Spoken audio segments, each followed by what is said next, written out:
আমি মুসলমান, আমার বাবা হিন্দু, দাদা হিন্দু, 14 পুরুষ হিন্দু, আমি মুসলমান। আল্লাহ পাক রব্বুল আলামিন ইনজিল নাজিল করলেন খ্রিস্টানদের জন্য, ঠিক না?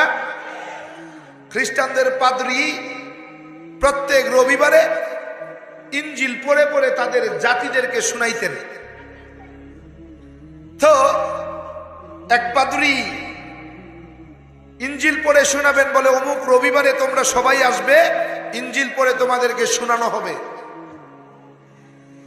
তো সবাই আসলো, গির্জার মধ্যে ঢুকলো। ঢুকার পরে পাদ্রী ইনজিলটাকে বের করে যখন প্রথম পৃষ্ঠা পড়া শুরু করবে, তাকায় দেখে এই পৃষ্ঠার মধ্যে শেষ নবী মুহাম্মদের নাম লেখা আছে।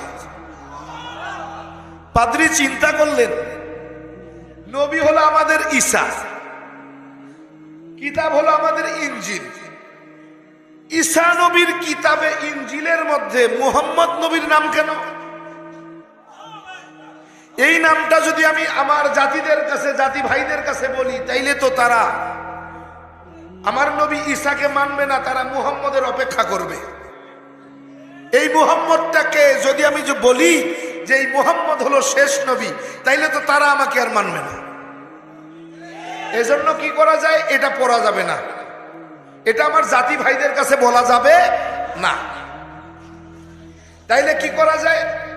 বলে, আমার ভাইয়েরা, তোমাদেরকে আজকে ইনজিল পড়ে শোনানোর কথা ছিল, দুর্ভাগ্যবশত, অনিবার্য কারণবশত আজকে তোমাদের ইনজিল পড়ে শোনানো সম্ভব না।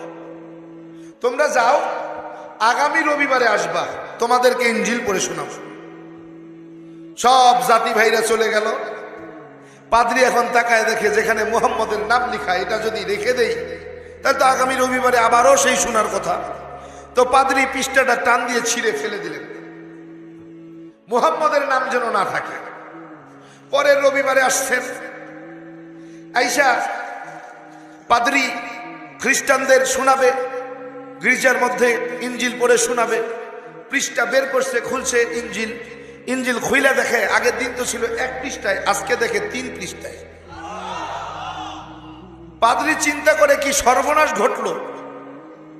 1 পৃষ্ঠা ভেবে তো আমি ছিঁড়ে ফেলে দিলাম, আজকে তো 3 পৃষ্ঠা। আরে 3 জায়গায় মুহাম্মদের নাম লেখা, সর্বনাশ, বড় বিপদ।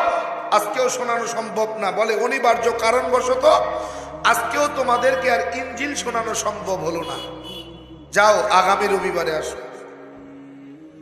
খ্রিস্টান আমার ভাইয়েরা চলে গেল, সব চলে গেল।